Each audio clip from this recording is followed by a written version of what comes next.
Assalamualaikum warahmatullahi wabarakatuh. Selamat pagi anak-anak semuanya. Berjumpa kembali dalam pembelajaran tematik tema 5 subtema 4 pengalaman yang berkesan. Nah anak-anak, kali ini kita akan membahas tentang ungkapan rasa persahabatan atau kasih sayang ataupun kekaguman yang bisa dilakukan dengan puisi ataupun lagu. Semester 1 kita sudah pernah belajar puisi ya. Anak-anak sudah pernah membaca puisi dengan intonasi yang indah, yang tepat, tidak seperti membaca buku biasa. Nah, puisi merupakan kumpulan kata-kata yang indah. Jadi dibacanya juga dengan suara yang indah. Puisi terdiri dari beberapa bait. Dalam setiap bait terdiri dari beberapa baris. Nah, coba kita perhatikan puisi berikut ini. Anak-anak juga bisa sambil melihat buku tematiknya ya. Nah, puisi ini berjudul Terima Kasih Sahabatku.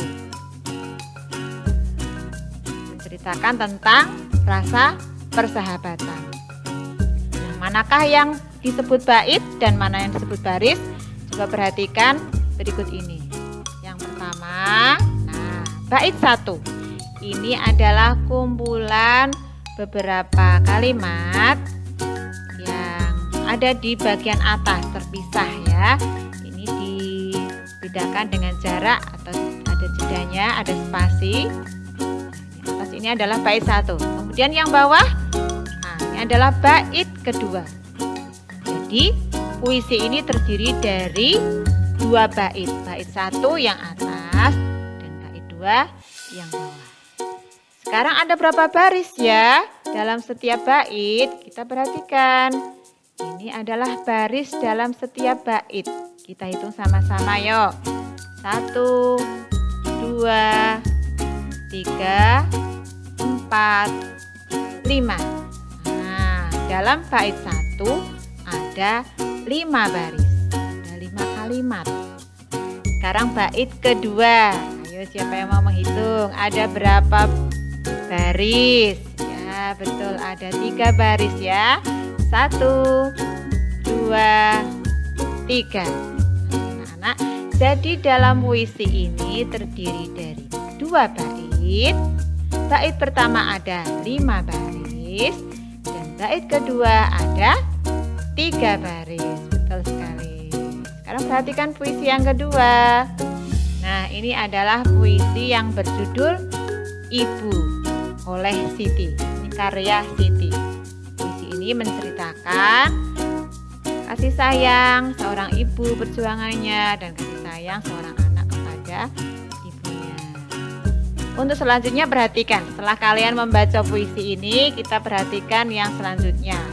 Menjawab pertanyaan sesuai puisi tadi. Nah, perhatikan ya. Yang pertama, apakah judul puisi yang ditulis Siti? Ya, kita lihat yang tadi. Puisinya berjudul Ibu. Ya, betul. Yang kedua, puisi itu bercerita tentang siapa? Kita lihat tadi bacaannya. Puisi tersebut bercerita tentang ibu. Yang ketiga, menurut pendapatmu, bagaimana perasaan Siti terhadap ibunya? Nah, jika anak-anak lupa, bisa lihat lagi puisinya, dibaca ulang. Nah, pasti ada di situ. Ternyata Siti menyayangi ibunya. Nah, sudah paham ya anak-anak ya? Ketika kita baca puisi, kita pahami. Nanti setelah ada pertanyaan, kita bisa menjawabnya dengan tepat. Nah, sekarang coba kalian buatlah sebuah puisi. Temanya bebas ya. Boleh tentang persahabatan, kasih sayang, atau kekaguman yang lain. Tulislah yang rapi di buku tulis. Nanti boleh dibacakan di hadapan ayah dan bunda. Nah, baik anak-anak, sebelum kita lanjutkan, kita bernyanyi bersama dulu yuk. Ini tentang lagu. Nah, kalau tadi puisi, sekarang lagu Hujan Rintik-Rintik. Selamat mendengarkan. Kalian juga bisa sambil bernyanyi dan menari. Mau berdiri ya. Hujan rintik-rintik, turun rintik rintik-rintik. Di halaman di jalan hujan rintik-rintik. Ambilkan payung untuk berlindung. Hujan turun, hujan rintik-rintik. Hujan rintik-rintik, turun rintik-rintik. Di halaman di jalan hujan rintik-rintik. Ambilkan payung untuk berlindung. Hujan turun, hujan rintik-rintik.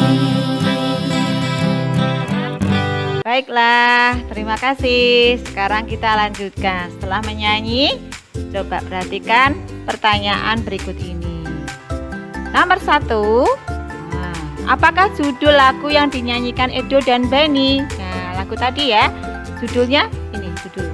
Mungkin atas ini judul. Hujan rintik-rintik. Nomor 2, siapakah pencipta lagu itu? Nah, penciptanya ini ada ya di sini ya. A.T. Mahmud. Oke. Sekarang pertanyaan ketiga, bagaimanakah kondisi cuaca di dalam lagu? Kita baca lagi atau kita nyanyi lagi. Kondisi cuacanya, cuaca hujan. Cuaca hujan. Yang keempat, apakah cerita yang terkandung dalam lagu itu? Nah, sebuah lagu juga menceritakan sebuah cerita apa? Ceritanya, suasana saat turun hujan. Nah, ini di awalnya rintik-rintik di halaman maupun di jalan. Kemudian jika kita ingin berlindung, ambilkan payung. Suasana saat turun hujan. Nah, begitu ya anak-anak. Kita bisa mengamati puisi maupun lagu dengan baik, sehingga ketika ada pertanyaan kita bisa menjawabnya dengan cepat. Nah, untuk selanjutnya, ayo mengamati. Amatilah soal berikut ini, kemudian tentukanlah apakah termasuk penjumlahan atau termasuk pengurangan. Kita mulai ya. Soal pertama. Siti membawa 15 potong singkong yang akan dimakan bersama teman. Ternyata 4 potong jatuh di jalan. 15 singkong jatuh 4. Kita cari kata kalimat pertanyaannya, berapakah sisa? Ini kata kuncinya adalah sisa atau jatuh. Berapakah sisa singkong goreng yang dibawa Siti? Mula 15, jatuh 4. Berapa sisanya? Berarti pengurangan. Ya, kita beri tanda kurang. Yang kedua, contoh soal kedua, dalam perlombaan Udin berhasil menangkap belut 10, sedangkan Benny menangkap 7. Kita lihat pertanyaannya. Berapa banyak belut yang ditangkap Benny dan Udin? Ini ada kata kuncinya, berapa banyak. Bisa menangkap 7 dan Udin 10. Berarti ditambah Benny dan Udin. Nah, berapa banyak? Ada tanda tambah. Soal yang ketiga. Lani menyiapkan balon. Perhatikan ini balon warna-warni ya, 30 buah balon. Ternyata 10 balon pecah sebelum dipasang. Lihat kata kunci dari pertanyaannya. Berapakah balon yang masih dapat digunakan? 30 pecah 10. Berapa yang masih bisa digunakan? Berarti berkurang, gitu toh? Nah, berarti ini pengurangan. Kita kasih tanda kurang. Soal keempat, nah ini tanpa gambar. Lani dan teman-teman mengumpulkan bola plastik. Tim perempuan berhasil mengumpulkan 14. Tim laki-laki 16. Kata kunci dari pertanyaan. Berapa banyak bola yang mereka kumpulkan? Nah, berhasil 14 dan berhasil 16. Jadi semuanya ada, berarti ditambah. Kemudian yang terakhir, Edo dan Udin membuat jalinan karet. Edo berhasil mengumpulkan 21, sedangkan Udin 12.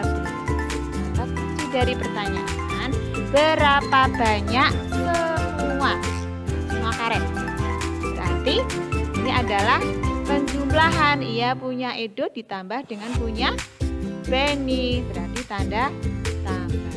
Nah, begitu ya anak-anak. Kita harus teliti membaca soal cerita. Lihat baik-baik pertanyaannya apa, baru bisa kita menentukan tambah ataupun dikurang. Nah, demikianlah pembelajaran hari ini.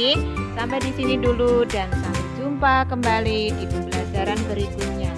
Ingat ya, tugas-tugas yang harus kita kerjakan. Selamat belajar, sampai jumpa kembali. Banyak maaf dari Bu Guru. Terima kasih. Wassalamualaikum warahmatullahi wabarakatuh.